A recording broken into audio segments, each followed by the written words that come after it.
Em nome do Senhor Jesus, Pai, nos colocamos na tua presença. Deus, te louvamos, te agradecemos por mais esta oportunidade, por mais este dia, Senhor, que o Senhor nos concede com saúde, Pai, na tua presença. Deus, toma, Senhor, a direção e a guia, Senhor, nesta aula, que nós possamos aprender, compreender a tua palavra, para assim praticar conforme a tua vontade. Amado Deus, toma teu servo, Senhor, que tem todos os sábados se disponibilizado para nos ensinar, Pai, acerca do teu reino. Abençoa ele, sua família, cada um dos irmãos que aqui estão, cada família aqui representada, os que ainda vão entrar, Senhor, e os que não poderão estar conosco hoje. Senhor, toma a direção de tudo, nós te louvamos e te agradecemos em tudo, em nome do Senhor Jesus. Amém. Amém. E aí, como é que vocês estão? Tá bem? Graças a Deus, a gente já estava discutindo no bom sentido, construtivo da palavra, acerca do assunto comentado lá, pastor. Sim, eu até já a resposta tá pronta. Quando a gente se reunir, Eita, aí eu glória!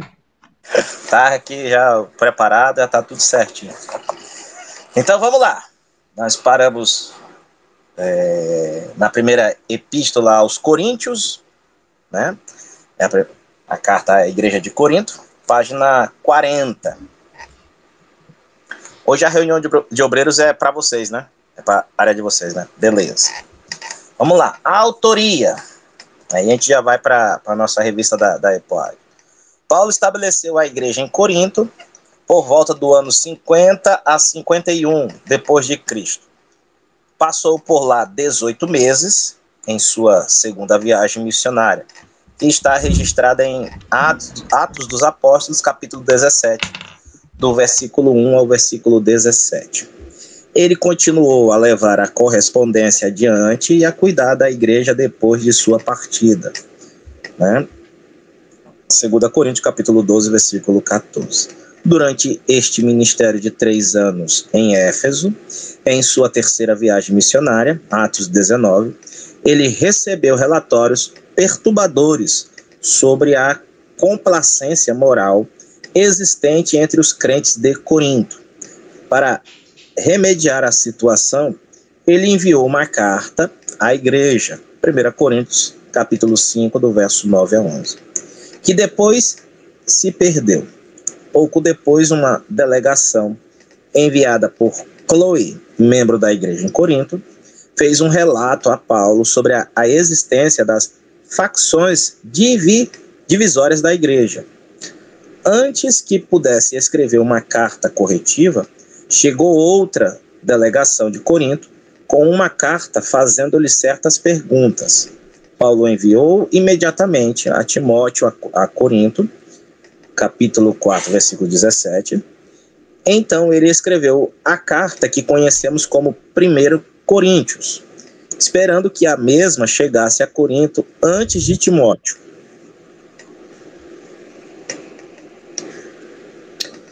Em nossas Bíblias,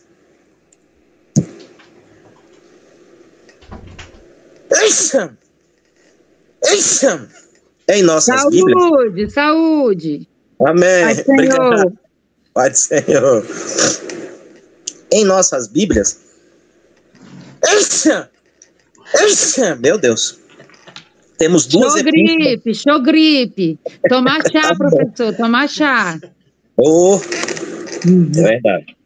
Mas é alergia, né? Obrigado. Em nossas Bíblias, temos duas epístolas de Paulo aos Coríntios. Entretanto, sabemos que elas seriam pelo menos 3 cartas.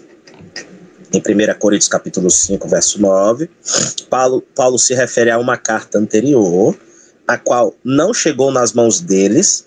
Em 2 Coríntios, capítulo 7, verso 8, existe referência a outra carta que pode ser a de 1 Coríntios. Alguns comentaristas sugerem que a carta mencionada em 2 Coríntios, capítulo 7, verso 8, seja uma outra epístola. Neste caso, teríamos 4 cartas à igreja de Corinto, né? Trabalhando ainda com a hipótese, sugere-se que esta epístola corresponde ao capítulo 10 a 13 de 2 Coríntios, ou seria legal, né? Os quais poderia ter sido ali agrupado posteriormente. Temos então um esquema aqui.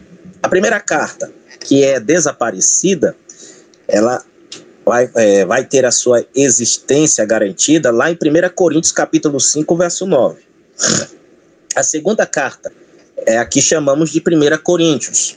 A terceira carta, também desaparecida, essa tem uma existência hipotética. E a quarta carta, que é a que conhecemos como 2 Coríntios. Vocês sabiam disso? Não sabia.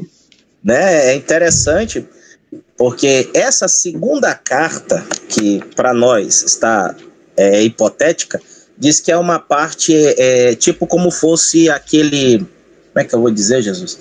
Hoje já não é nem normal receber telegrama, né? Telegrama. Era poucas referências, né? Era pouca coisa que ela ia falar, mas algo, um assunto de suma importância. Peraí que tem um negócio aparecendo. Aqui. Vamos lá, a data. A data do livro, para a gente já entrar na nossa... Nesse aqui é o meu material. Com base em 1 Coríntios, capítulo 5, verso 7, é possível concluir que a carta foi escrita antes da Páscoa. Em outras palavras, antes da Páscoa, era necessário que a igreja seja purificada das coisas obscuras. Em 1 Coríntios, capítulo 16, verso 8, vemos que a carta foi escrita antes de Pentecoste, em Éfeso, com base na tabela da cronologia absoluta e relativa. Entram em considerações somente os anos 53 a 54 depois de Cristo. Mas é possível definir a questão com mais exatidão, visto que, de acordo com o calendário juliano oriental, vigente na época da redação da carta, o ano novo começava no outono. A época provável em que a 1 Coríntios foi escrita era a época de primavera do ano 54 depois de Cristo. Vamos lá. Na nossa parte da EPOAD, para a gente já dar uma entrada legal, ela vai dar uma explicaçãozinha na página 40, que é o 7º livro do Novo Testamento. Foi escrito pelo apóstolo Paulo, provavelmente por volta do ano 55 depois de Cristo, perto do final do período de 3 anos que Paulo passou em Éfeso, né? Embora esta epístola seja denominada a primeira aos Coríntios, evidentemente outra a precedeu que não foi conservada, né? Aqui a nossa EPOAD, ela diz esse termo aqui legal, não foi conservada, se perdeu, né? Corinto é a capital da província romana de Acaia, era notável não apenas por suas riquezas e luxo, pois era uma fortaleza de silenciosidade e depravação alimentadas pelo culto à deusa Vênus. Cerca de 3 anos depois da partida de Corinto, Paulo estava em Éfeso, cerca de 440 quilômetros a leste, do outro lado da margem do Egeu, fazendo a obra mais maravilhosa que sua extraordinária carreira. Tanto Corinto como Éfeso ficava numa movimentada rota comercial, e os navios faziam travessias constantes entre essas duas cidades. Uma delegação de líderes da igreja de Corinto foi enviada a Éfeso, a fim de consultar Paulo a respeito de alguns problemas e desordens muito graves que tinham surgido na igreja. Foi como resposta a essas perguntas que Paulo escreveu 1 Coríntios. Na presente carta, Paulo responde a várias questões levantadas pela delegação. Entre elas estão as duas divisões entre os membros da igreja, né, da imoralidade, litígios judiciais de uns contra os outros e práticas impróprias na ceia do Senhor. Paulo também trata de falsos ensinos a respeito da ressurreição do corpo e encoraja a igreja de Corinto a fazer donativos para o sustento dos crentes judeus pobres de Jerusalém. A igreja em Corinto foi fundada pelo próprio apóstolo Paulo na sua segunda viagem missionária. Pegou pressão, né? Vai. Tá. Veja que essas coisas... Sim. Essa carta a Corintos, a igreja de Corintos, foi uma das igrejas que mais deu trabalho a Paulo, né? Isso. Por vista da onde ela era situada. Foi nessa igreja que o filho tinha um caso com a mulher do pai? Isso. Paulo vai falar. Então Vai, né? ele tem essa prática já justamente pela cidade, né? Era uma cidade de prostituição, bem dizer. Que a própria Bíblia vai narrar que quando se fala em Coríntios, a cidade é, é como se estivesse falando em prostituição, né? Era um sinônimo de prostituição. Então, Ah, quando esse filho vem ter isso aí, já era uma prática ali quase que corriqueira da cidade e trouxe para dentro da igreja. E Paulo vai narrar que os pastores de lá não fizeram nada a respeito disso, passaram a mão na cabeça e continuaram normal. Não é isso? sim, sim. Há uma explicação por causa do dízimo do irmão, que era muito alto, e aí eles não queriam tirar, não queria corrigir, né? Essas questões que a gente vê no dia de hoje dentro da igreja, não é de hoje. Isso é mais antigo do que o Arco da Serra, né? E a gente vai observando como o povo inventa situações para viver na mesma condição de pecado dentro da igreja.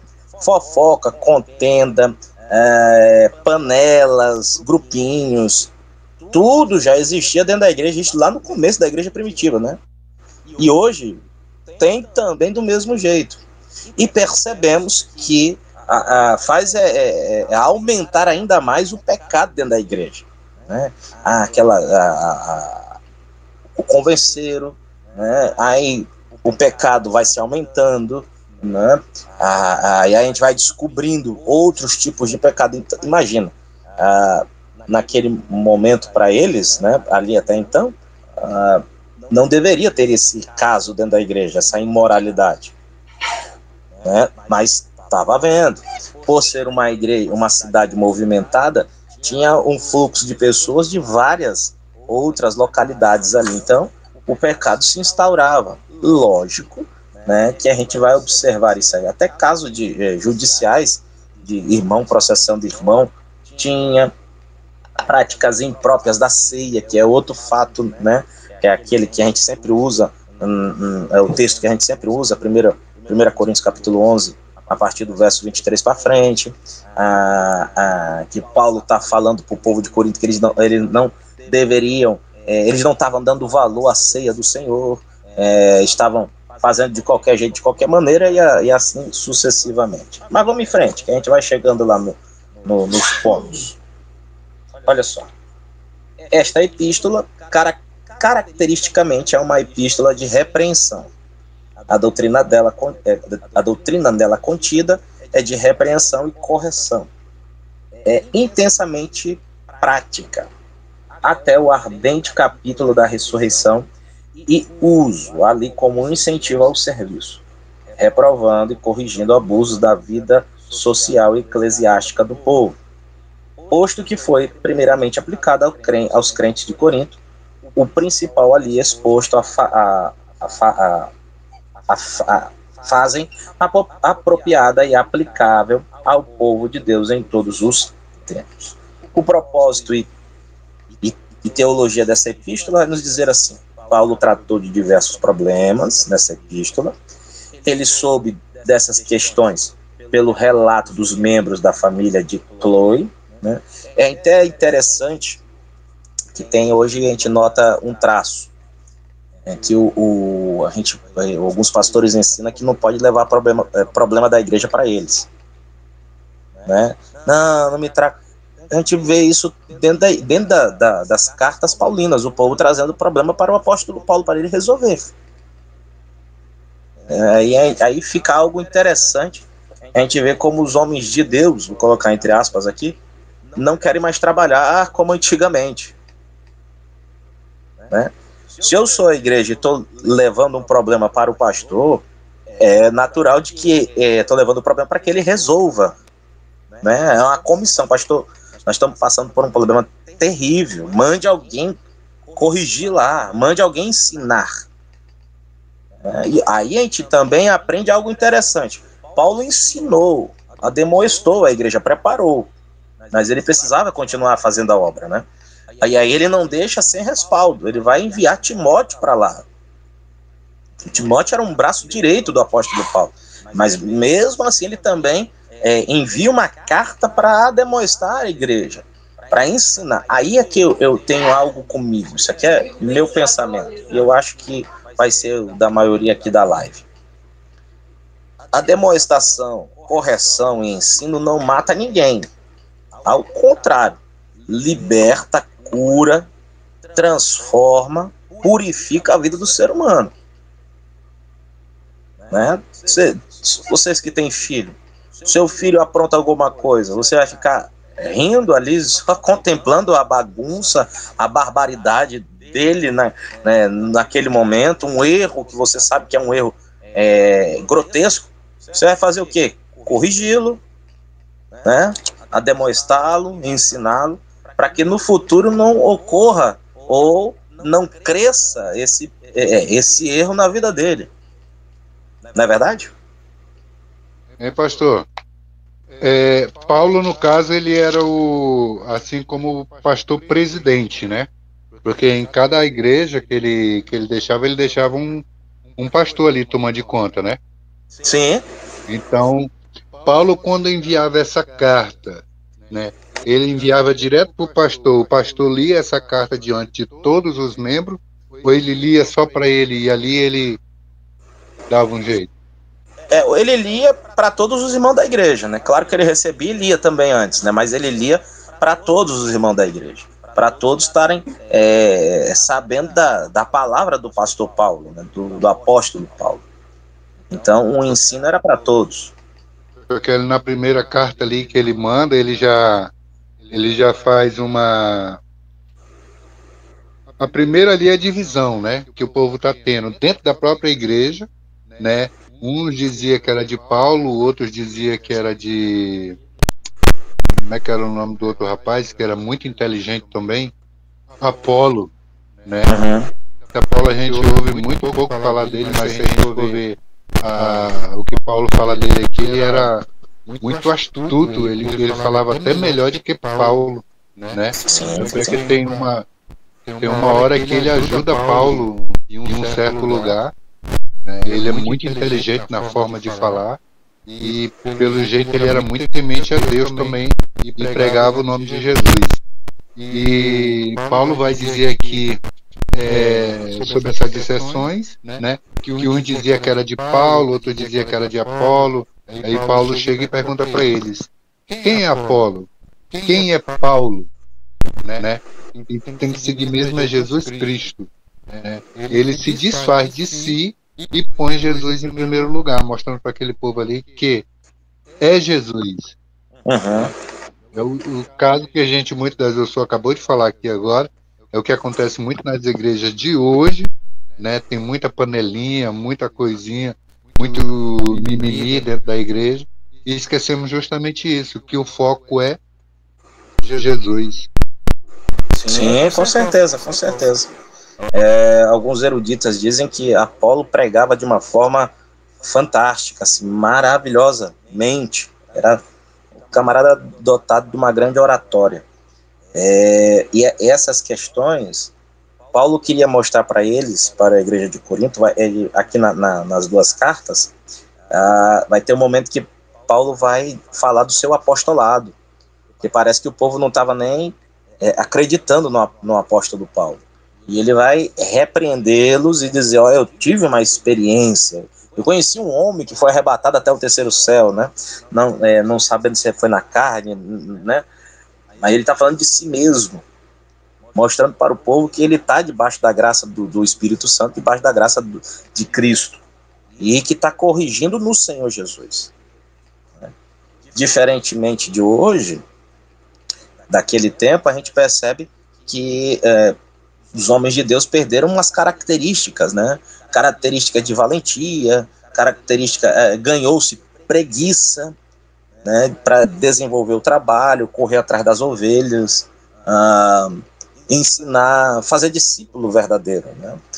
Claro que sempre no meio da obra vai ter pessoas com mais inteligência, porque são cabeças pensantes, mas o pastor ele tem que ter uma visão e saber conduzir esse povo para o reino de Deus, para a boa vontade agradável, perfeita, a vontade de Deus, e corrigi-los e amar no Senhor Jesus, né? Orientando a massa a caminhar na presença do Senhor. É claro que alguns vão gostar, outros vão desaprovar, outros não vão querer seguir, mas o pastor em si ele tem que ter essa autoridade de ensinar e corrigir, e deixar bem claro que a união é que tem que acontecer dentro da igreja. Não é uma panelinha do grupo A, do grupo B, do grupo C. Não, isso tem que ser, como diz o amigo meu, estourado dentro da igreja, para que não fique aquela bagunça, aquela ladainha, né? Aquela barulheira, aquela desordem. E aí a gente só vai ficando sabendo na boca miúda, né? Vocês sabem que é a boca miúda, né? Ela faz o biquinho assim e fica falando de ladinho assim, não, né? É aquelas fofoquinhas dentro da igreja, aí é uma contenda, é um disse-me-disse, é que fulano, é que Bertano, é que não sei o quê. E vai acontecendo dentro da igreja. E que não deveria. Isso acontecia no período que, não tinha WhatsApp, telefone, não tinha internet, não tinha TV, não tinha rádio, e estava tendo dentro da igreja. Imagina se fosse hoje, que as coisas funcionam tão rápido, né? E uma forma aqui que Paulo usa, né, que quando ele vai falar com esse povo, ele já chega e dá nome, né, de quem falou para ele. Ele não chegou e disse assim, eu fiquei sabendo, alguém me falou, não. Ele chegou, o povo de Cloé chegou e me falou isso, isso e isso. Né? Ele já bate em cima. Isso, ou ele vai botar em julgamento, né? Será que o irmão tá falando a verdade? Ele não tá defendendo. O irmão que me contou é esse aqui, e eu quero saber de vocês se é verdade ou não. Naquela carta aos Filipenses, ele diz nome de duas irmãs lá. Vocês estão lembrados? Lídia e Evódia, né? Uma coisa assim, né? Ele diz o nome dessas duas irmãs que tá tendo uma contendazinha entre elas duas lá, uma coisa assim. E ele, Pastor, diga.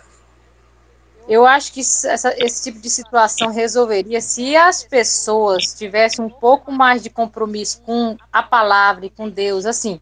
Entra pastor, sai pastor, faz muitos anos eu estou na igreja e eu não saio não, por causa de pastor não. Meu negócio é com Cristo. Eu não quero saber. Inclusive, eu venho saber de algumas conversas depois de 4, 5 anos que já aconteceu, porque eu não quero saber não, não empresto meu ouvido para esse tipo de situação não. Mas eu acho que cada pessoa, se ela fizesse assim, se tivesse uma rixa, por exemplo, eu tenho uma rixa, só um exemplo, vou usar o irmão Nildo como exemplo. Eu tenho uma rixa com o irmão Nildo, eu vou lá com ele e resolvo pessoalmente. O senhor entendeu? Sim. Era bom que fosse assim. Porque fica por trás, eu acho isso uma coisa tão ridícula que, não sei se foi minha mãe, ela é cearense, ela me ensinou assim, tem que ter vergonha na cara. Mesmo que não fosse crente, teria que ter vergonha na cara. Se tiver uma coisa com um vizinho, com alguma coisa, chega com a pessoa e resolve. Não fica por trás, que eu detesto isso. Então, isso ela ensinou a gente desde pequena. E eu passo para as meninas. Tem algum problema na escola? Pelo amor de Deus, não me traga problema. Tenta resolver lá, me passa, mas tenta resolver de uma forma como adulto. Chega com a pessoa, explica, conversa e tal. Não fica com picuinha, não, que isso é coisa de gente, sei lá, de gente que não tem o que fazer. Gente desocupada. Claro, então eu sempre expliquei isso para as meninas. E eu não entendo, às vezes, como isso acontece tanto na igreja. Deus me perdoe, meu Deus do céu. Eu só vim saber depois de 2, 3 anos que já aconteceu as coisas, que eu não quero saber muito. Mas eu fico depois pensando, meu Deus, por que não chegou para a pessoa e mesmo me falou? Eu cá comigo mesmo, né? Por que não chegou com a pessoa e resolveu com o pastor, com o irmão, com o cicrano? É muito melhor, gente, do que ficar com picuinha, pelo amor de Deus. Mas aí vai da maturidade, vai, sei lá, do que foi recebido em casa. Eu sempre fui criada assim, então estou tentando ensinar as meninas assim. E eu acredito que seria o ideal, né, para cada família. Seria. Mas igreja é assim mesmo, rapaz. Eu nem sei qual é o grupo, assim, o departamento que dá mais fofoca. Não vou dizer que é o ciclo de oração, porque das irmãs se reúne, misericórdia. Mas também tem um grupo dos obreiros, Grupo dos Não, varões. Grupo dos obreiros não tem fofoca, não, pastor. Isso, é de Deus, é verdade. É. É verdade. É verdade, não tem. Porque o obreiro, aí tem um problema. Será, Nilton? Será, Nilton? Olha. Porque o obreiro sabe de tudo dentro da igreja, né? Porque tem um jovem que tá no grupo da mocidade, tem adolescente que tá no grupo dos adolescentes, tem criança que tá no grupo de crianças. Tem a esposa, ou uma irmã, ou alguma tia, não sei, parente que tá no grupo do ciclo de oração. E ele tá no grupo dos obreiros. Meu amigo, é tanta coisa que só Jesus. Mas vamos em frente, vamos lá. Paulo escreve para responder, ainda na página 41. Paulo escreveu para responder as perguntas que os coríntios lhe havia feito, mas ele tinha também outras preocupações. Apesar da igreja contar com muitos dons, né, isso era algo interessante, a igreja tinha dons, faltava-lhe maturidade.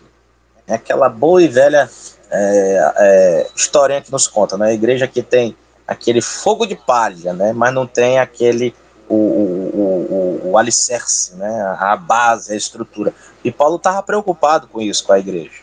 Né? Faltava maturidade e espiritualidade. Paulo queria fortalecer a igreja nas suas áreas de fraqueza, pela inspiração do Espírito Santo. Ele redigiu a explicação mais clara da ceia do Senhor, que temos na Bíblia, da ressurreição e dos dons espirituais, né? É só lembrar daquilo, né? Eu posso profetizar, eu posso ter dom de visões, mas o dom supremo é o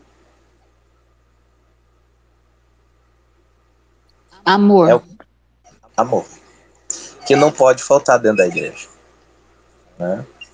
Então e se você não vamos muito longe. O que está faltando dentro da igreja hoje é esse dom de amor. Né, a compaixão entre os irmãos, o carinho, o zelo, de abraçar mais, de beijar mais, cheirar mais, o companheirismo, né? Não, porque eu faço isso, eu atuo ali. Não, irmão, dentro da igreja é para ser um por todos e todos por um. É um lema tão xoxinho lá dos Três Mosqueteiros, mas que deveria ser aplicado dentro da igreja constantemente. Qual é a ovelha qual é a ovelha que se sente acariciada pelo seu pastor se o seu pastor está junto com ela, visitando, falando de Deus, socorrendo, né? Qual é a ovelha que vai sentir o carinho de outra ovelha quando ambas estão conversando, desabafando, criando laços, se tornando mais amigos, amigas? Porque ali aquele ambiente é protegido por nós mesmos. E claro, pela graça do Espírito Santo. Ali não deveria ter outra coisa se não for o amor de Cristo pelas nossas vidas, o amor fraternal, né? O respeito mútuo, né? Mas ao contrário, tem hora que a gente vê cada coisa, irmão, é cantada, né? Umas piadinhas, meu amigo, sem vergonha, as piadinhas que só Jesus, mas é o quê? Nós somos seres humanos, mas nós temos que nos policiar constantemente, não é verdade?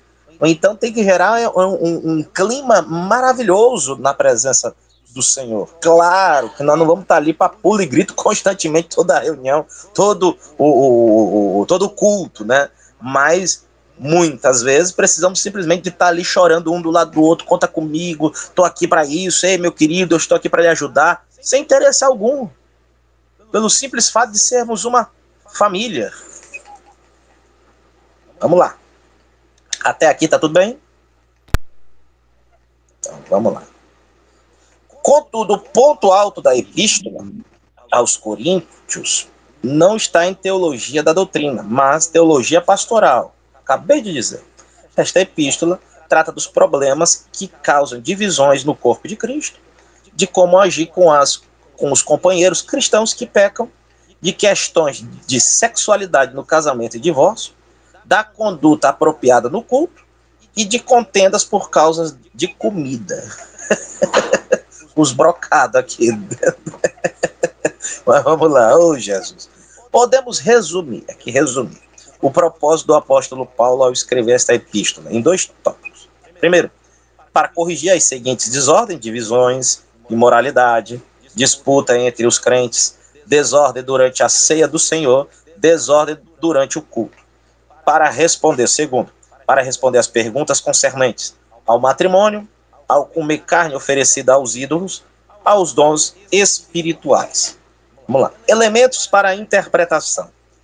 Para compreendermos esta epístola, precisamos entender a condição mental, moral e espiritual dos coríntios. Vai-se que os membros da igreja de Corinto vinham quase na totalidade da classe baixa. Nem por isso se libertaram das obsessões peculiar aos gregos quanto ao seu orgulho intelectual. Corinto era a rival de Atenas. Os gregos se orgulhavam de sua língua, de sua literatura, de sua sabedoria e lógica. Paulo preparou esta epístola para ir de encontro à mentalidade grega, começa a renunciar à sabedoria. Em tudo, a epístola é uma repreensão aos príncipes deste mundo, tão confiantes em sua sabedoria mundana, mas insensato aos olhos de Deus. O mundo, pela sua sabedoria, não conheceu a Deus. O homem natural não compreende nem pode perceber as coisas do Espírito. As verdades mais sublimes lhe são escondidas, né? Ressalta-se ainda que os coríntios eram dados também à imoralidade, à bebedice, né? Pecado característico de sua cidade. A cidade de Corinto era uma das principais cidades comerciais do Império Romano. Sua localização fazia dela um centro urbano de comércio e transporte. A cidade tinha 2 portos, Cencreia, 10 quilômetros a leste do mar Egeu, Lecaion, um porto no Golfo de Coríntio, que se abria para o oeste, para o mar Adriático. Viajar de navio naquela época era muito perigoso e circundar a extremidade do sul da Grécia era muito arriscado. Para evitar essa volta, o comércio de leste a oeste entre Roma e a Ásia se valia do istmo, né, de Corinto como ponto de escala aonde se descarregava as embarcações de um lado, sendo as mercadorias transportadas por terra até o outro lado na estreita faixa de terra, onde eram embarcadas em outro navio. Por isso a cidade era chamada de Ponte dos Mares. Corinto também servia de passagem para as rotas terrestres norte e sul, entre o Peloponeso, né, e o parte principal da província da Grécia. Como centro comercial, era famosa por suas obras de artes e pelo seu artesanato. A antiga Corinto foi completamente destruída no ano 146 a.C. pelo general romano Mummius, por liderar uma tentativa de revolta dos gregos contra o poder cada vez maior do Império Romano. Diz que, naquela época, seus tesouros artísticos e as suas riquezas equivaliam às artes de Atenas. Por pouco mais de 100 anos, a cidade ficou em ruínas, e em 44 a.C., Júlio César formou uma colônia de soldados para reconstruí-la, tornando a capital da província romana de Acaia. Quase imediatamente ela reassumiu sua proeminência anterior como a cidade mais rica e poderosa da Grécia. Corinto tinha 2 divindades locais: Poseidon, o deus do mar, obviamente relacionado ao poder naval e à dedicação ao mar. A outra divindade, Afrodite, deusa do amor sexual, reflete-se na fama de imoralidade da cidade. O templo era central na adoração de Afrodite. Ele ostentava a presença de 1000 prostitutas à disposição dos moradores da cidade e de todos os visitantes. A maioria dessas mulheres eram famosas por sua grande beleza. A renda dessas prostitutas do templo compunha uma parte importante do faturamento da cidade. Essa prática ligada à licenciosidade, que é característica frequente de cidades portuárias com população mista em trânsito, deu a Corinto uma fama que superava em muito a das outras cidades do seu tempo. Aqui eu chamo a atenção para algumas coisinhas. Primeiro, né, sempre sabe disso, né? Cidades que são rotas comerciais sempre tem um problema crônico, né? De prostituição, de lascívia, de imoralidade, né? A gente sempre tem esse problema de grandes cidades que têm grandes fluxos, né, de pessoas. Segundo, essas prostitutas eram consideradas sacerdotisas. Aí vem um ponto interessante. Por isso e por outras coisas, que no Novo e no Velho Testamento não se fala em pastoras. Vocês têm problema com isso? Se eu falar a respeito disso? Não, de forma nenhuma. Pelo menos para mim não, pastor. Fica à vontade. Tá bom. Porque tem irmãs que querem ser pastora e a gente... tipo assim, né, a Bíblia não fala nisso, né? Então, vou ser bem suave aqui para não levar uma estaca depois das irmãs aqui quando a gente se reunir, misericórdia. A Bíblia não fala sobre pastora, porque isso era um problema das religiões pagãs. No Antigo Testamento, o sacerdote era sempre homens, né, e casados. Já no Novo Testamento, os pastores, os discípulos, os obreiros que trabalhavam na obra eram sempre homens. Aqui e acolá aparecia uma que despontava, mas a Bíblia nunca fala assim como diaconisas, né? Ou eram cooperadoras do ministério de alguém, né? Cooperaram no ministério de Cristo, as mulheres, cooperaram no ministério do apóstolo Paulo, as mulheres, mas na hora de apontar o trabalho mais pesado era sempre para homens, né? Separa para mim 7 varões para serem consagradas diácono, que seja homem de uma só mulher, e assim sucessivamente. E isso, observa na cidade de Corinto, 1000 prostitutas. Isso tudo tinha ligação às sacerdotisas do tempo. Diga, meu amigo. Mas a Bíblia vai falar de profetisas, né? Sim, sim. Se eu não me engano, foi 2, né? 2 profetisas. Sim, sim. Aí é diferente, né? Do obreiro para o ofício de profeta, né? Existe, a gente sabe do dom, a gente sabe do ofício, que de fato em suma, é uma responsabilidade maravilhosa, né? Aí mostra assim para mim, né? Eu e Ivanil de Sena, para fazer para a obra de Deus ali, para fazer a obra, não era escolhida mulher, né? Mas quando Deus queria falar, ele usava até mulheres, que foi o caso das profetisas. As profetisas, elas falavam direto com Deus e passava pro povo.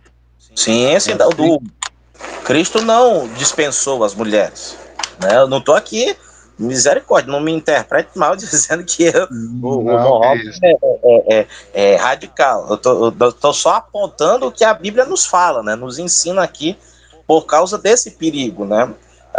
De não ter sacerdotisa, que era no Antigo e no Novo Testamento. Sim. E isso, pastoras, surge agora, de uns 50 anos para cá, né? Surge agora, é um movimento. O Guto, pode falar, abre o microfone e fala aí. Pode falar que eu vou só chamar aqui o meu garçom para trazer uma água. Alexandre! Traz água pra mim, por favor. Tô te ouvindo não, Guto.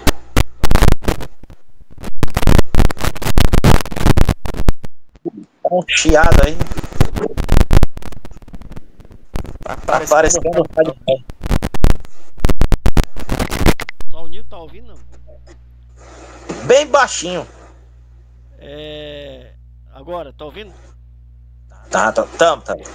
Vou deixar um aqui, até para questão de discussão aí, que as irmãs aí gostam de uma discussão saudável, né, cristã.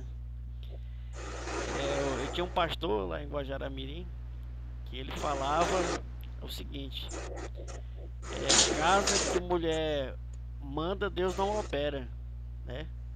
Aí ele explicava biblicamente e tal, por quê e tal. E aí?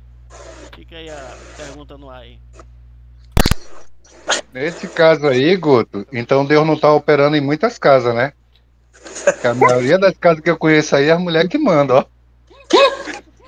Oh, meu Jesus, é o pior que é verdade. Eu sou mulher e tenho que dizer que é verdade. Tudo que vocês estão falando é segundo a Bíblia. É algo instituído por Deus, não está errado. Eu sou mulher, mas é verdade. Só que o problema é que falta muita sabedoria no homem para conduzir uma mulher diante da palavra, para que ela, naturalmente, com amor e por amor, seja submissa ao homem. Uma mulher amada, respeitada, ela tem o prazer de ser submissa ao homem, entendeu? Então ela vai ser conduzida de forma excelente.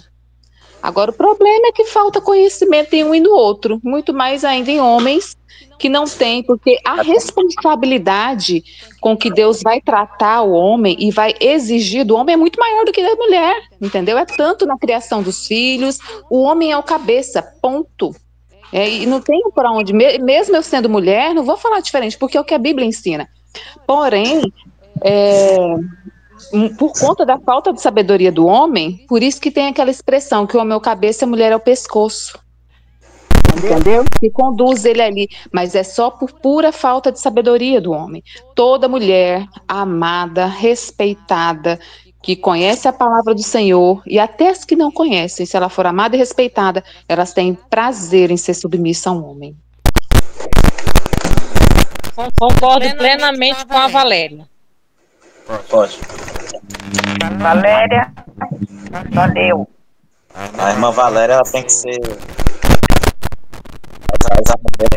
de uma sabedoria. Eu vou falar igual o irmão aqui, o irmão daqui da nossa igreja. É de uma mulher saiba. Coitada de mim, tô não, pastor. Se eu fosse sábia, não erraria tanto, não pecaria tanto. Eu sou terrível, só Deus na minha vida. Ainda não. Tá ouvindo? Só um adendo aí, com relação ao que a irmã Valéria falou, né? É que os exemplos, a palavra ela até pode, né? Mas quem vai levar a pessoa é o exemplo, né? Assim, o homem tem que dar o exemplo para ela poder seguir, né? Sim. Um dos grandes exemplos está no rei Salomão, né? Quando Salomão foi para ser coroado rei. Ele só foi rei por causa da mãe dele, né? Porque o irmão dele ia usurpar o trono já estava sendo coroado, já ia ser coroado.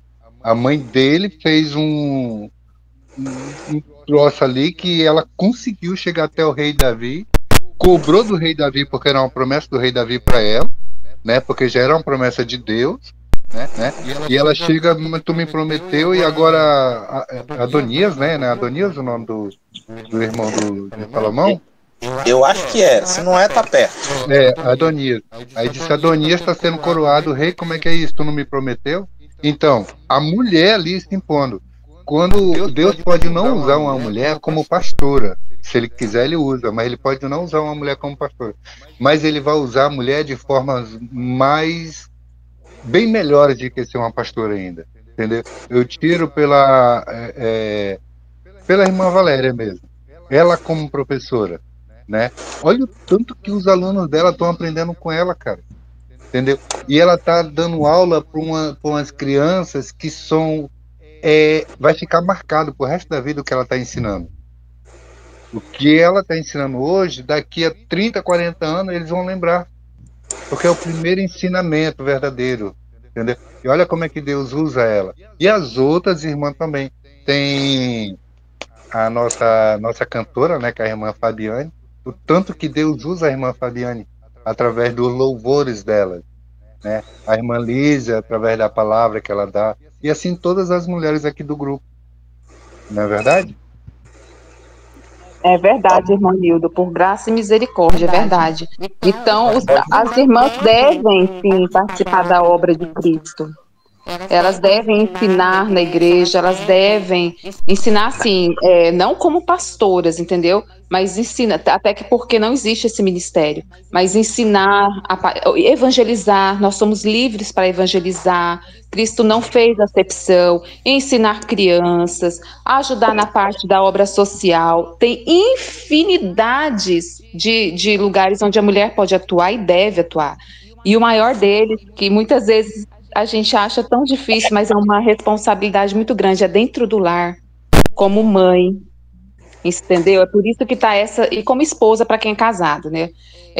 Como mãe, por isso que está essa geração de adolescentes. Gente, minha filha está, apesar de não ser amante da pediatria, mas ela caiu na pediatria. Eu falei, minha filha, faça logo pediatria de residência, que é a melhor coisa. O que eu tenho estado assustado com todos os casos que ela relata. Entendeu? Por quê? Porque a maternidade tem sido terceirizada, né? As responsabilidades da mulher como mãe, a mulher agora tem que enfrentar, tem que trabalhar para ajudar no sustento da casa, então muitas vezes ela não tem condição de ajudar ali, de estar ali tão à frente com os filhos, porque essa é a realidade atual, infelizmente, a mulher não tem culpa disso, mas é a realidade, e às vezes ela está tão distante e vai se passando coisa, a gente não consegue acompanhar tudo. Então fica, e aí o pouco tempo que ela tem, ela também não tem essa disponibilidade de ensinar e de criar e educar, porque ela está tão sobrecarregada de responsabilidades que não deveriam ser apenas delas, que a gente termina cometendo assim sucessivos erros, né? Aí vem essa geração tão problemática que está, infelizmente, a nossa geração hoje, né? Mas a mulher tem um papel muito importante na igreja, como igreja de Cristo, né? Só não pode ser pastor, o resto, ó, tem muita coisa para ela fazer. Fala, Guto.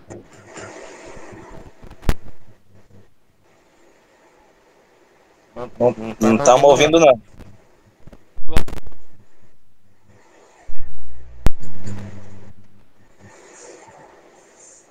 Ainda não estamos lhe ouvindo, não. E agora? Agora tá. Agora tá. Só para complementar o meu raciocínio aí, antigamente na nossa igreja tinha uma sabatina para um cara ser promovido a obreiro, essas coisas. E aí eu cheguei a acompanhar uma vez, não aqui lá no interior, onde eu morei um tempo, que aí é o obreiro, né? E a esposa.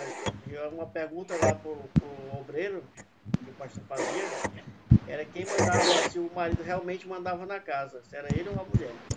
E ela tinha que responder, sim ou não. Ele manda na casa ou é você que manda? Aí eu assim, falava meio baixo e tal, mas aí respondia. Misericórdia. Rapaz, quando o irmão Nildo falou de Salomão, pensei que ele ia falar das 1000. Ó. Me deu um gelo aqui. Falei, meu Deus.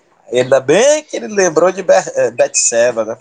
Ela fez um pequeno montinho lá, que é negócio da mulherada. Não, que eu vou resolver isso aqui, né? Que a mulher sempre tem umas atitudes que são maravilhosas. É delas mesmo.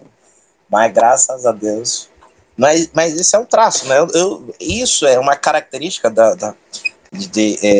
que foi colocado dentro das igrejas desses anos para cá, pelo modernismo, pelo aquele grupo, o feminismo, né? Que foi sendo implantado dentro da igreja, né? E veja que tem, até umas serve para... depois ela me fala, tá? E aí a gente vê esses traços, né, dentro da igreja. Vamos lá. Tem uma igreja ali que a mulher se intitulou apóstola. E? Apóstola. Apóstola? Meu Deus do céu, o negócio tá complicado mesmo. Aqui rapidinho. Esses assuntos que o senhor falou agora, sobre feminismo, sobre essas questões de ideologia, todas essas questões deveria ser, assim, mais, além da palavra, claro, tratada dentro das igrejas, sabia, pastor? Porque, Sim. olha só, tem muitas mães que não têm instrução. Aí não sabe o que se passa na escola com os filhos, e os filhos estão sendo doutrinados. Eu, graças a Deus, né, sei e vou passando para as meninas as informações necessárias, mas não é fácil, não, o que está sendo instruído nas escolas, não, pastor. Aí cresce, vira uns adolescentes rebeldes, tudo assim, ficam tudo perturbado, mas a culpa não é nem deles, é porque o sistema está bruto, está engolindo tudo, entendeu? O Sim. feminismo tirando as características do homem, fazendo os homens E virar mariquinha, e isso não é passado nas igrejas, e tá uma bagunça, entendeu? Mas esse tipo de conteúdo deveria, sim, ser passado em cada igreja, mostrando que isso tudo puxa para o lado da política. E deveria ser destrinchado capitalismo, socialismo, esses movimentos, para as pessoas pelo menos entenderem o básico e ter uma noção do certo e do errado, e se optar por errado, já estaria consciente, né, do erro. com certeza. Hoje a gente nota isso, né?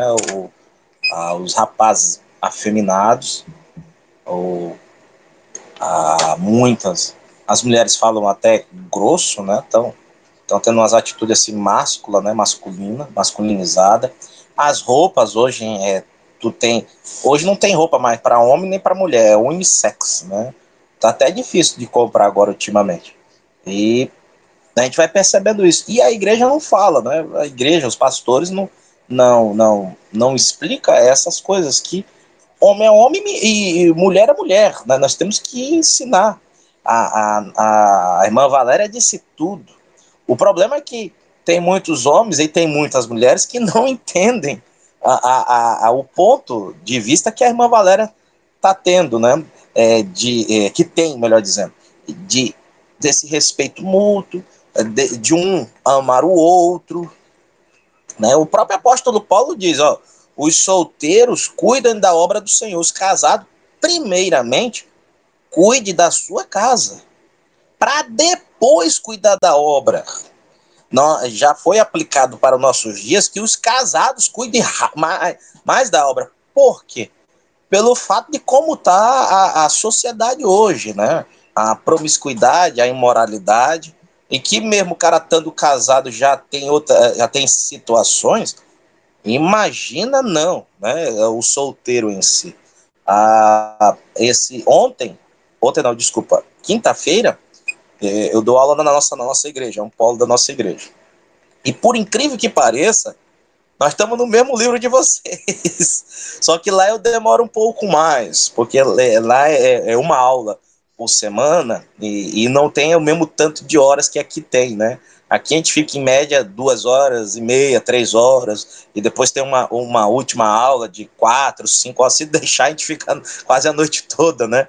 Lá é 1h30 só. Então eu vou bem mastigado, a gente conversa, porque é uma outra mentalidade, assim, ainda é aquela mentalidade presa. Mas é bênção, glória a Deus, eles têm essa sede, né? Graças a Deus que aqui o Polo Berea já é mais levantado, já tem outros assuntos, porque já tem uma base, né? Já tem uma estrutura, já tem uma visão. E aí surgiu esses questionamentos, né? Essas visões, essa imoralidade, né? Por que tem dentro da igreja tem isso, aquilo outro, né? Imagine, né? A situação dentro da igreja, da forma que nós estamos vendo, da forma que estamos vivendo, se piorar ainda mais, né? Vamos lá continuar? O tema.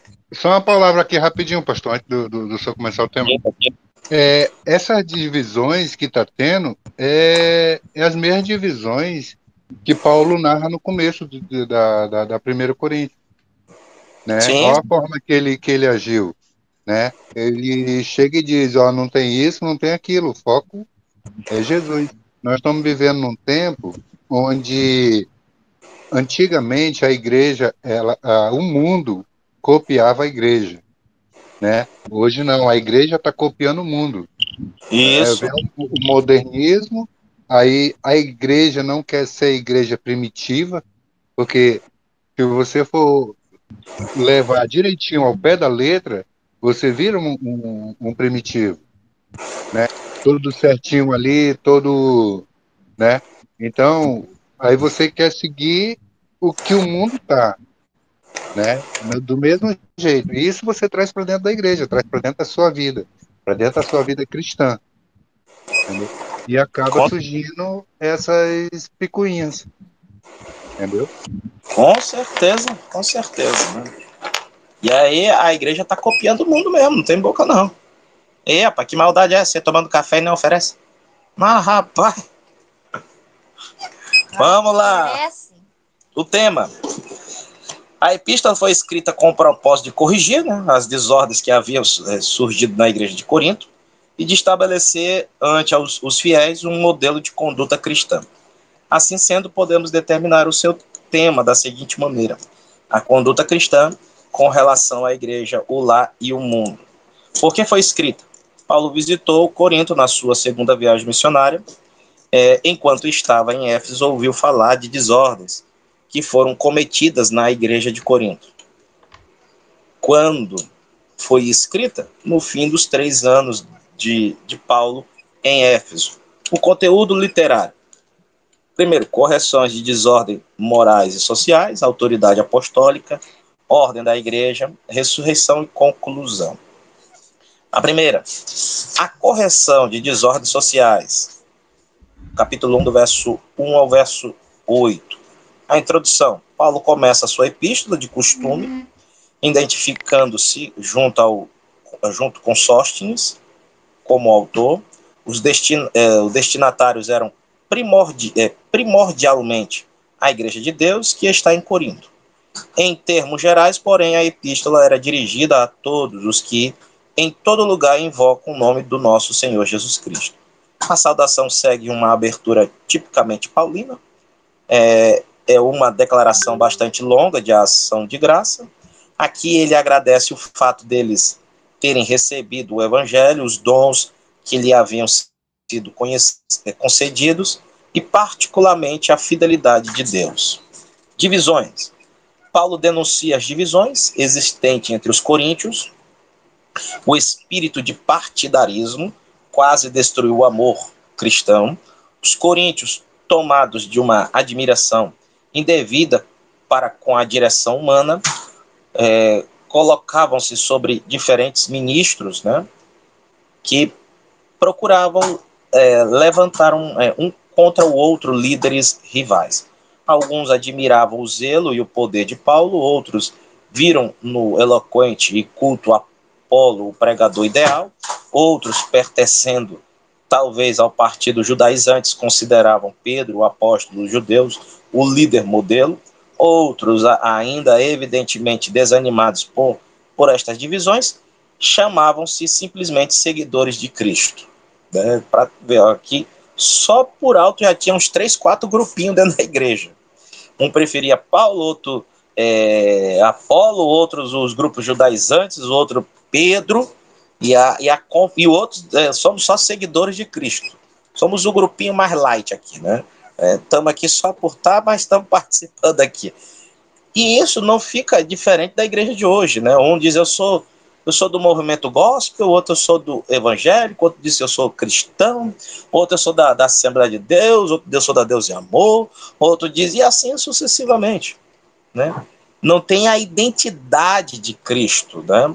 Não tem a graça de Cristo em suas vidas e ficam nessa disputa. Também não fica longe essa disputa partidária dentro da igreja. Quem é o pastor melhor? Por isso que a gente vê, em alguns casos, rapaz, quando acontece uma mudança de pastor de igreja, uma renca vai com ele. Vocês já passaram por isso aí? 10, 15 pessoas saem da igreja. Não, que eu vou acompanhar esse pastor, porque esse pastor é uma bênção para a minha vida. A igreja fica do lado da casa dele. Ele vai do outro lado da cidade. Só por causa do pastor. É correto? Eu vou dizer que não sei.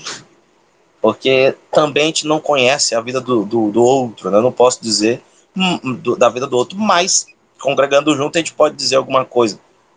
Vai que o pastor tem ovelhas que misturam, né? Reconhece o pastor mais como amigo do que pastor, tem aquela convivência, né? Em vez de ser pastoreado, é amiguinho de casa, Não estou repreendendo, dizendo que o pastor não pode ter amigo. Claro, e deve ter amigo dentro da congregação, né? É natural, nós somos uma família. Sempre vamos ter pessoas que são mais chegadas, fazem parte do nosso convívio particular, né? E isso é natural, é natural. Eu tenho certeza que vocês têm amigos de infância que ligam, que conversam com vocês, né? Isso é natural do ser humano.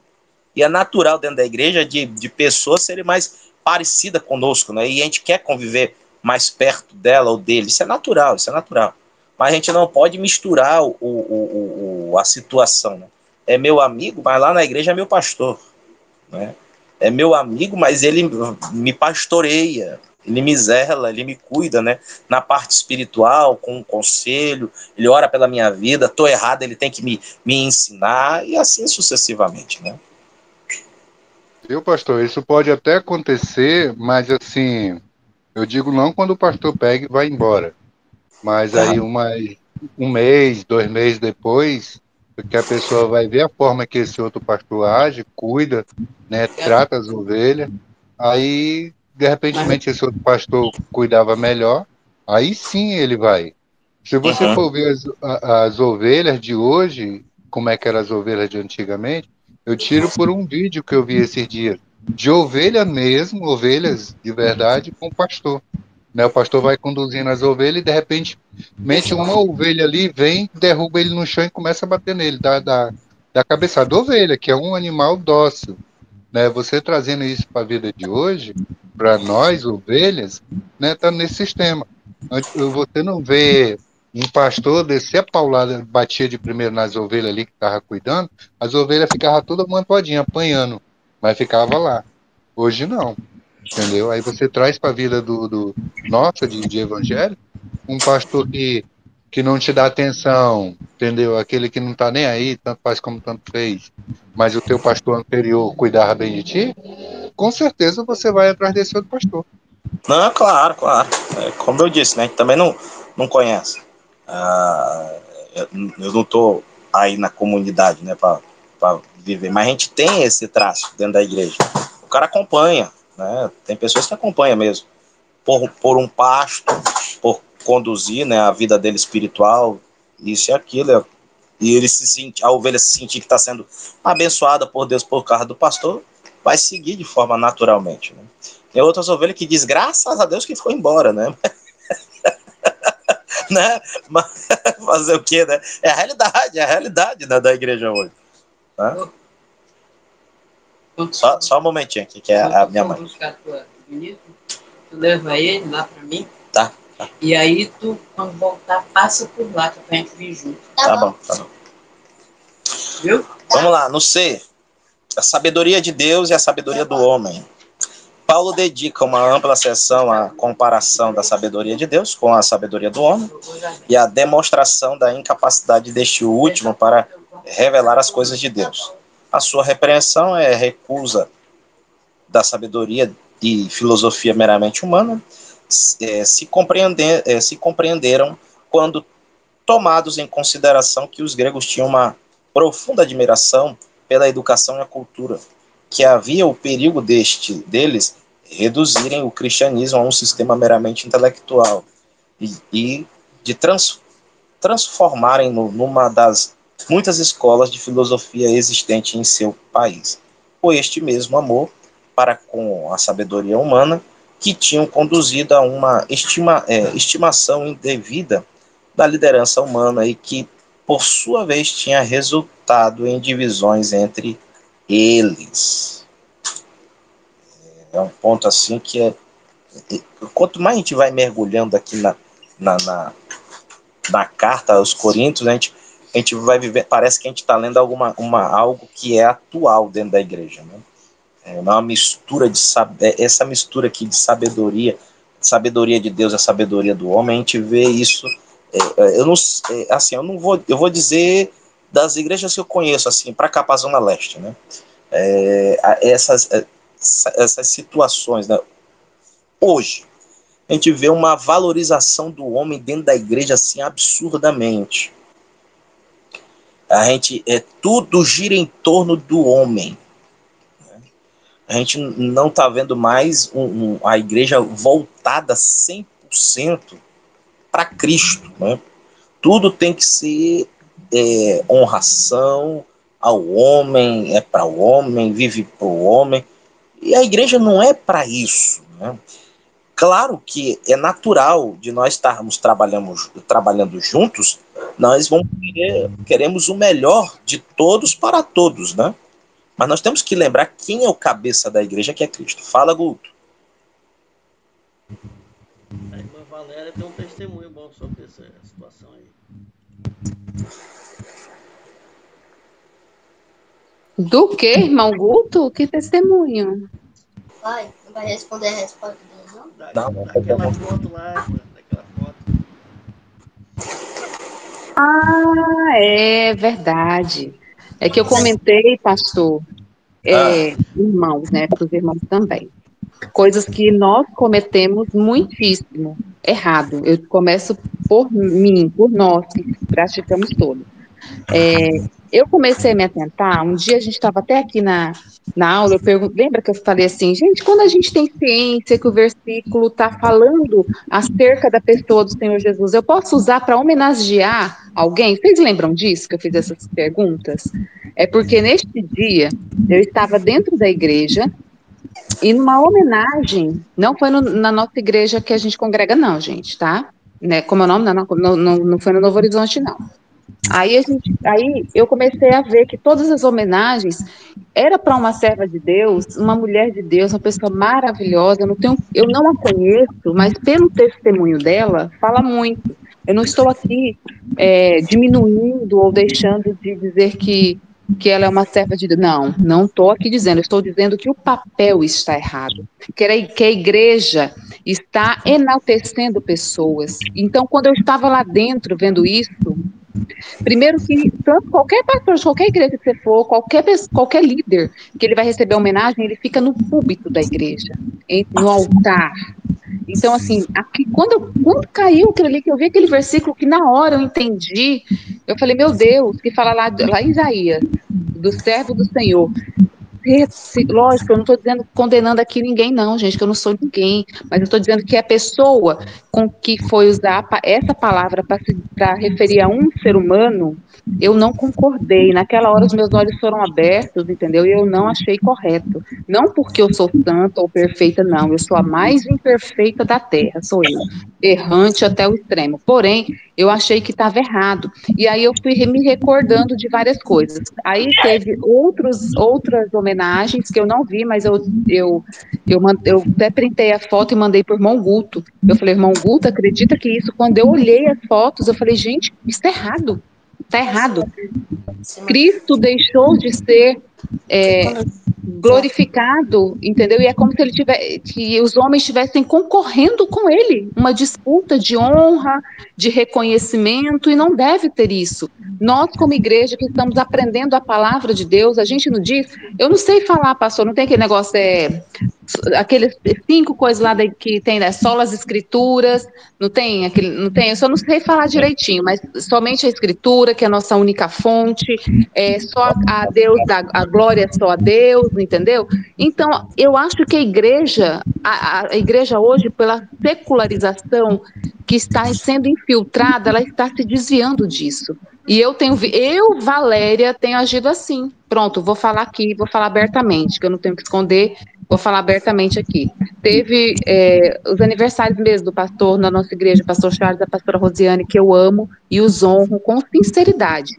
Mas eu vi que a gente pode homenagear, sim, pessoas, mas a gente tem que ter muito cuidado com como a gente homenageia, sabia? Porque senão se torna algo que nenhum ser humano tem que receber, entendeu? Não estou dizendo que a gente tem que amar, honrar, respeitar, mas com a sabedoria. Não os colocar diante de um altar, não. A verdadeira honra de honrar um ser humano é você sendo sincero a ele, ajudar a estender as mãos quando ele precisar, entendeu? Ser um amigo de verdade, ser um amigo em Cristo, ter uma família com ele, entendeu? Isso de ficar com essas homenagens assim, muitas vezes, além de a gente exercer muita falsidade, muitas vezes, porque se eu vou para uma homenagem de alguém que não é íntimo meu, eu vou estar exercendo falsidade.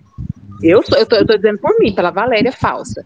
A Valéria Falsa não tem nem essa intimidade toda, a Valéria Falsa não conhece, não é um amigo chegado, entendeu? Porque essas questões, quando você tem uma proximidade, uma amizade profunda e verdadeira, é uma coisa. Você vai lá e fala, olha, irmão, desejo bênçãos de Deus sem medida sobre você, te amo em Cristo Jesus, você é muito importante para mim, conta comigo, é diferente, você tem uma, entendeu? Você está homenageando de forma singela, com sabedoria, e você está trocando, é uma troca de amizade sincera. Agora, quando você não conhece, simplesmente por ser alguém que está numa liderança, aí já, entendeu? Aí começa aquela disputa. Meu Deus, será que eu estou homenageando ou estou deixando um pouquinho, desviando uma certa homenagem no sentido, como se fosse enaltecer alguém, que é errado. Nós só devemos enaltecer a Cristo. Então, o que eu vejo hoje? Que tanto a submissão desmedida, e está existindo muito isso, mas são homem e mulher de Deus, cuidado, você tem que ser submisso. Nós somos submissos a Cristo. É claro que nós devemos respeitar a hierarquia, concordo, mas a submissão tem que ser a Cristo, e a parte da liderança nós respeitamos, atribuímos nosso total respeito, compreensão, tentamos andar lado a lado, em sinceridade, mas com muita cautela nessa parte aí, que o irmão Guto sabe a quem me refiro. Eu mandei, inclusive, print das fotos para ele, porque eu achei muito errado e eu me vi muitas vezes, pastor, fazendo isso. A partir de agora, eu pretendo não mais fazer, porque eu não concordo com o que até eu mesma fazia. Amém. Viu, pastor? Deu para entender a minha loucura? Eu falei tanto, mas é porque a gente tem que ser ético também, mas o irmão Guto sabe do que eu estou me referindo, né? E assim, eu só espero, e para mim, Valéria, foi um despertamento meu, então eu vou ter cuidado para não mais fazer o que até eu fazia, entendeu? Eu quero amar e devo amar, mas a gente só enaltece, a gente só faz essas coisas para o Senhor Deus. É só para Ele. Toda a honra, toda a glória e louvor a Ele. Não a homem nenhum. Sim. Com certeza. Viu, pastor? Mais uma vez, cai no mesmo versículo que nós estávamos falando de Coríntios, né? Na carta, quando ele começa, que é justamente sobre enaltecer. Pode ver que ali eles estão brigando, então aquela discórdia que um era mais um lado, o outro era Paulo, e aquele negócio ali, né? Paulo podia muito bem dizer, não, eu fundei a igreja, então eu sou o cara aí, né? Mas não, o que ele diz? Quem sou eu? Quem é Paulo? Né? Então, o meu pensar em cima do que a irmã Valéria falou aí, que é correto, o meu pensar é o seguinte, quando você tem que respeitar o teu pastor, da reverência que ele tem, porque é bíblico, né? Ele ali é o cabeça da igreja, né? Então você tem que respeitar, mas uma vez que você começa a engrandecer o teu pastor, você faz com que o ego dele cresça, e ele cai em pecado, e você também, entendeu? Então, tem que ter muita cautela, e principalmente o pastor, o caboclo chegou ali, engrandeceu ele, toda honra e glória para o Senhor Jesus. Tem um pastor nosso, um pastor que passou pela gente, os irmãos aqui tudinho conhecem, né? Ele uma vez foi pregar noutra igreja, que nós fomos convidados para lá, e o pregador foi justamente esse pastor que era o nosso. Aí terminou a pregação ali, ótima pregação, ele prega top. Aí eu cheguei para ele no final da pregação e falei, pastor, que pregação, hein? Maravilhosa. Ele disse, toda honra e glória para o nosso Senhor Jesus. É Ele que é merecedor. Então você viu a diferença? Ele não deixou o ego dele se exaltar, entendeu? Então, parabéns pelas palavras da irmã Valéria, e o que Paulo fala é justamente isso. Irmãos, aproveitando assim, eu não quero ser polêmica, sabe? Não quero. Às vezes eu digo, Senhor, eu vou me calar, Jesus, vão dizer que eu sou atribulada, Senhor. É só eu ficar caladinha e eu não praticar o que eu não concordo, Deus, amém, é só isso. Mas assim, eu sou uma pessoa que, louvado e engrandecido seja o Senhor. Infelizmente, eu realmente tenho a boca grande, é senhora que eu falo muito, mas eu amo as pessoas com sinceridade.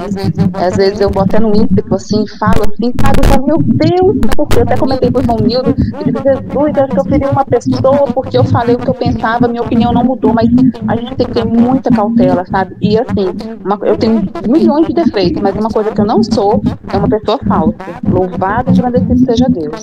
E quando eu gosto de verdade, eu amo de verdade. Às vezes até eu falo assim, em relação a essa parte de mudança de pastores, eu digo assim, eu não aguento mais isso, quem era pastor e só pastor, e assim, eu louvo a Deus porque eu amei todos os pastores que chegou até nós, eu amei todos, e eu louvo a Deus que eu me dei bem com todos, e por isso eu sinto muito que todos saiam, né, por mim não existiria isso, mas, aí eu digo assim, também eu não vou nem ligar porque vai chegar, que nada, eu sei que eu vou amar também, entendeu, só que eu sou essa pessoa direta, então eu não quero causar polêmicas aqui, mas são coisas que nós precisamos nos despertar, porque aí a gente vai deixar de fazer muitas coisas que precisamos fazer e colaborar para que as pessoas começem a entender o verdadeiro sentido. E Cristo tem que estar no centro de tudo, né? E não tem outra razão a não ser Cristo. Nós estamos ali pelo Senhor Jesus, Ele é a razão de tudo, e toda a honra e toda a glória é só dele, é só para Ele. Ele não divide com ninguém. Amém. Eu tenho um pastor, ele não é do nosso ministério, ele é de outra denominação. Ele, com essa questão de honra, assim, né? Ele está na mesma igreja tem uns quase 20 anos, dirigindo a mesma igreja. Aí ele no segundo, no terceiro aniversário que ele já estava lá, ele instituiu algo interessante. Quando foi num desses aniversários, ele disse, a partir de hoje eu não quero que os aniversários sejam dentro da igreja. E o povo ficou assim, né, porque todo mundo trazia presente, aquele negócio, né? E aí ele falou, não quero. Faça lá no anexo um bolo que dê para todo mundo comer. Melhor até sobrar. Presente não, pastor. Que não... Presente não, pastor. Pedido de oração. Misericórdia. Aí ele falou assim, né? E ele falou, a partir de hoje eu não quero nunca mais. Eu não quero nem que a igreja seja ornamentada. Se é para ser ornamentada com aqueles cartazes, parabéns, meu pastor, lá no anexo, lá fora, lá no anexo. Aí o povo perguntou, mas pastor, por quê? Porque eu gosto. E isso fica perigoso. Some Deus aqui dentro da igreja e só fica meu ego. Eu não quero mais isso. Exatamente isso. A comunidade amou isso, entendeu, e em vez de retroceder, explodiu ainda mais. Um amor, um carinho, um prazer de estar cuidando do pastor, que isso é recíproco, né? Se o pastor cuida de você, zela por você, tem esse carinho e ele demonstra que toda a honra, toda a glória é para o Senhor, a igreja vai entender e a tendência é só crescer em nome de Jesus. Vamos lá. Na página 48, fala sobre os ministros cristãos, as suas relações mútuas e para com os fiéis, né? No capítulo 3 e 4, Paulo ataca a raiz da questão, demonstrando claramente a relação do ministro com Deus, para com o próximo, para com o povo, uma vez que a arrogância e a pretensão filosófica de algumas pessoas da igreja era sinal de sua infantilidade espiritual, produzia facções, tendia à destruição da igreja e não resultava em nada de valor permanente. A igreja é criação e obra de Deus, é eterna na sua natureza e grandiosa demais para cair no domínio exclusivo de determinado grupo de partidários. Né? Isso aqui nós temos que ter um cuidado, os homens de Deus têm que ter um cuidado, que não pode esquecer que o dono da igreja é Cristo, né? E se eu esquecer disso, nós estamos enrolados. porque aí a igreja não cresce, ela fica inchada, não tem a presença do Espírito Santo, é literal, parece que ele sumiu da igreja, porque só fica a parte humana. Na página 49, nós vamos ter sobre a imoralidade. Enquanto os corintianos vangloriavam-se na sua intelectualidade, estavam divididos acerca da liderança, tolerando em seu meio a mais baixa imoralidade, visto que um de seus membros da igreja estava vivendo abertamente em pecado com a esposa de seu pai. Eita bagaceira! E a igreja, em vez de administrar a devida disciplina, orgulhava-se da mente arejada ao acolher semelhante pessoa. Paulo, usando plenamente a sua autoridade apostólica, exclui da comunhão da igreja o ofensor e entrega-o para, assim dizer, a mão castigadora de Satanás, né? Isto é formalmente afastado da comunhão da igreja, a fim de servir de exemplo para impedir a propagação de atividade desse tipo, bem como a tolerância à iniquidade, para que possa ser levado ao arrependimento. Sabemos pela segunda epístola aos Coríntios que este homem se arrependeu. Eita, que disciplina tremenda, meu amigo. Aqui onde tem aquele versículo que o senhor falou naquele dia, que ele fala que Satanás pisa na cabeça dele, né? Tripudiar com o corpo. Enquanto ele não se arrependesse, Satanás ia cirandar na vida dele. Porém, ele se arrependeu. Essa imoralidade que Paulo fala,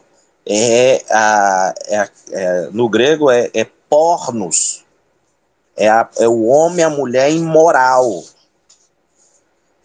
Como eles não tinham concepção de pornografia, mas ele já tinha um entendimento de pornos. A pessoa que tem uma mente poluída, vive de imoralidades.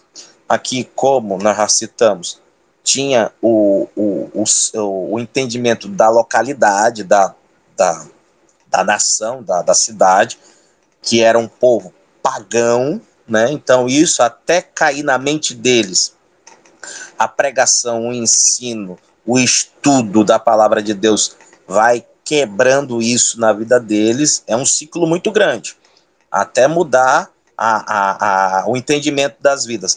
Mas com essa atitude, porque imagina, tu tá numa comunidade, tu conhece o pai do camarada, tu conhece o camarada, e a mulher tá deitando com os dois. Poxa, que te acha isso? Que pecado louco tá acontecendo dentro da igreja. E a disciplina é essa. Do Novo Testamento, esse é o estilo de disciplina, né? Era praticamente a morte. Mas a gente consegue entender que havendo arrependimento, como Cristo sempre nos ensinou e sempre ensinou na igreja, ainda em formação, ele mostrou isso bem claro para os seus discípulos. A gente nota que a pessoa se arrependendo e não pecando mais vai alcançar perdão em Cristo Jesus. Vamos em frente. Aqui também vê, pastor, aqui dá para ver também o grau de intimidade que Paulo tinha com Jesus. Sim. Né? Que a gente vê que o único que tinha esse poder de entregar uma pessoa na mão de Satanás era o próprio Deus, quando ele entregou Jó, né? Sim. E aqui, segundo o senhor acabou de ler aqui, Paulo tira ele da igreja, né? Tira esse cara da igreja e entrega na mão de Satanás para que Satanás venha dominar machucar a carne dele, né? Então, Paulo tem essa autoridade. Sim. Né? Pela intimidade que tem com Cristo. Quer dizer, chegou por Satanás e disse: vai lá, machuca ele, até ele se voltar. né? E tanto é que o senhor acabou de falar que ele pega e volta para a igreja, né? Renovado. Renovado. Então, esse é uma disciplina forte que hoje a gente já notamos que não tem disciplina dentro da igreja, né? Assim, como antigamente. Né? Essa correção, porque antigamente essa disciplina machucava as vidas. Machucava as vidas, né?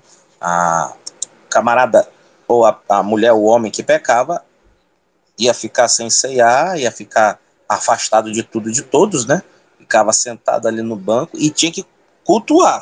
Isso era ensinado naquela época. E, infelizmente, nós não temos mais esse traço, né, dentro da igreja. Hoje até é passivo de justiça, né, de pessoas que vão na justiça processar a igreja. Mas é um traço da igreja que se perdeu ao longo dos anos. Vamos lá. Tu me diz o horário aí, Guto, tá? Se eu estiver aqui, tu vai me falando aí. Na página... Vamos só concluir aí, por causa do horário da... Tá ouvindo? Agora estamos. Só ouvir aí, concluir aí, por causa do horário, senão dá problema aí, questão da... Tá bom. Tá, beleza. Nós vamos ter os crentes em litígio, né? Obviamente próprio que os seguidores da religião do amor fraternal publiquem suas desavenças diante de tribunais pagãos. Os cristãos irão governar e reinar com Cristo sobre todo o universo e estarão envolvidos em dirimir questões de grande peso entre a justiça e a iniquidade, entre a vida eterna e a morte eterna. Porque então era incapaz de resolver as suas próprias desavenças? Paulo pergunta se não existe um único homem de integridade e de piedade entre eles, que tenha sabedoria e competência suficiente para dirimir, com base na sabedoria divina, as questões e as disputas entre os membros da Irmandade.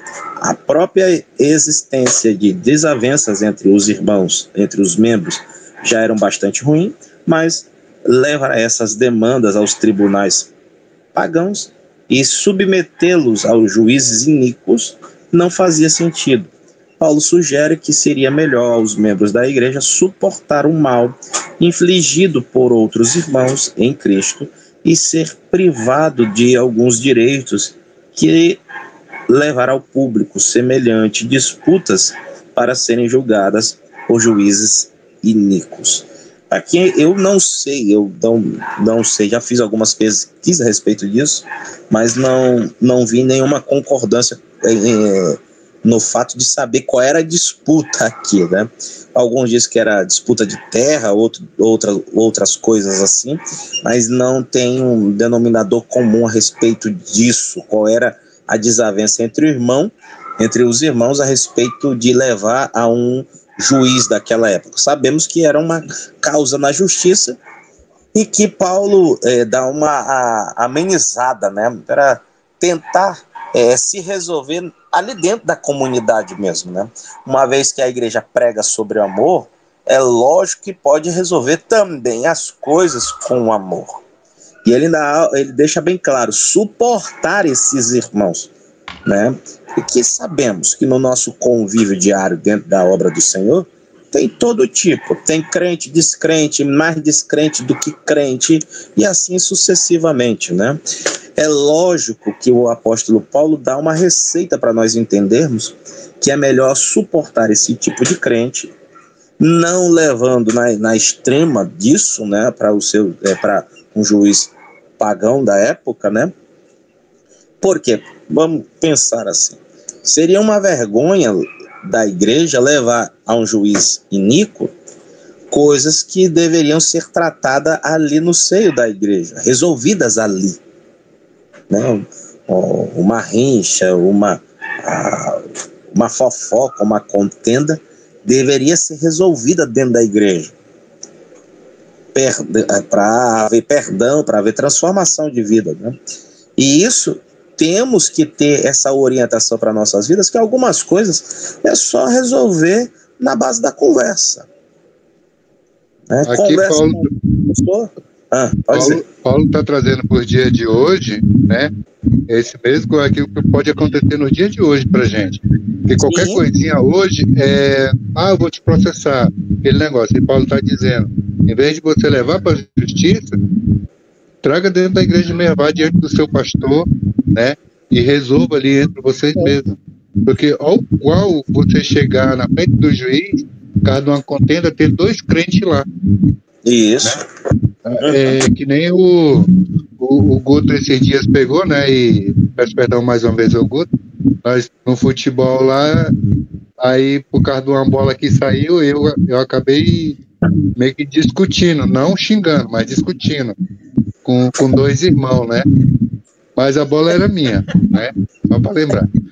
Aí, depois do ajeitado ali, o Guto pegou e chamou a gente. Aí falou, disse, olha, o que acontece aqui dentro, porque é só crente ali dentro, o que acontece aqui dentro, o pessoal lá fora fica olhando, né?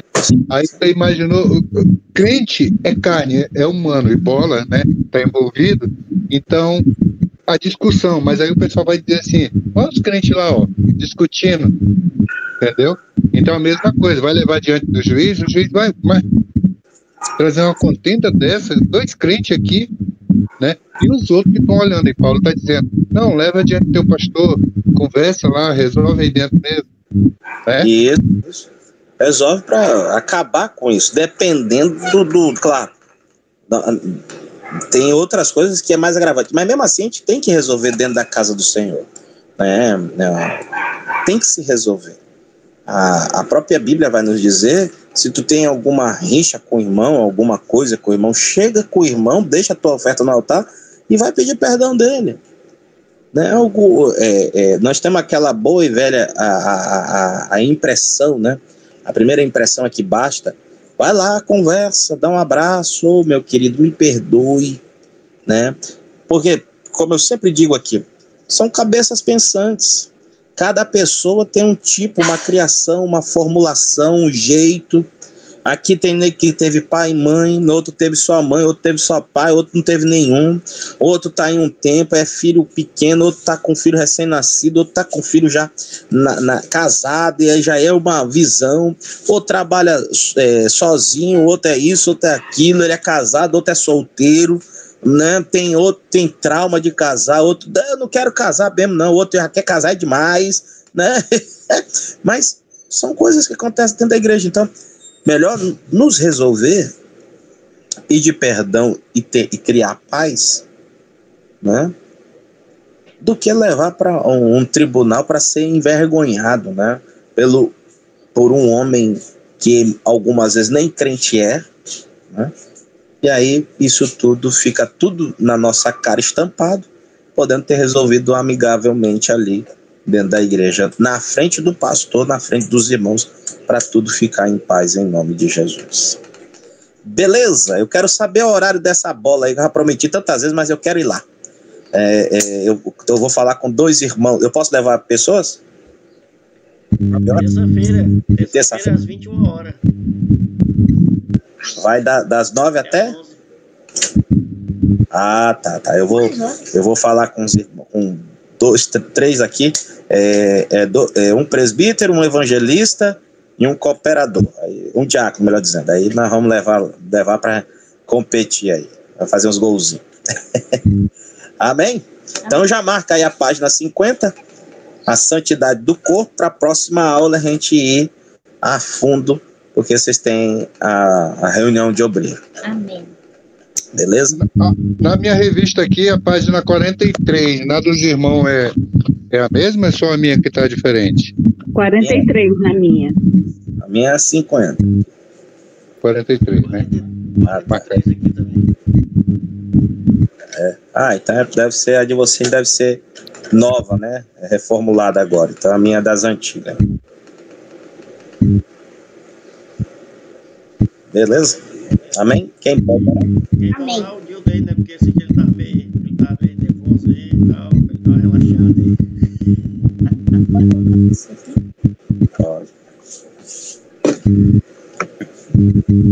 Mais uma vez aqui eu vou pedir, os irmãos não estão sabendo, né? Mas mais uma vez eu pedir perdão pela minha atitude lá. Não foi tão grave, mas acabou sendo porque somos crentes, né?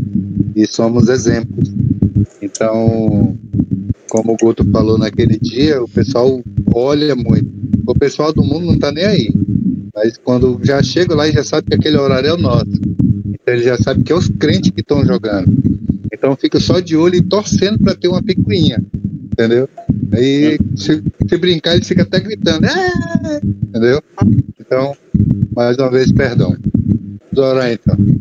Amado Deus, soberano Pai, mais uma vez te agradecemos, ó Pai, pela rica oportunidade que nos concedeste, mais uma vez estar na tua presença, aprendendo sobre ti, meu Deus. Não para ser melhores, Senhor, mas sim para aprender, para caminhar no teu caminho. Ser pessoas melhores. Abençoa cada um dos irmãos que aqui estão e aqueles que não puderam estar nessa live, Pai. Abençoa o teu filho, que foi o nosso professor nesse dia. E abençoa grandemente a cada um do nosso irmão Guto, todos que aqui estão, Pai. Em teu santo nome, Jesus, nos despeço. Em teu santo nome. Amém.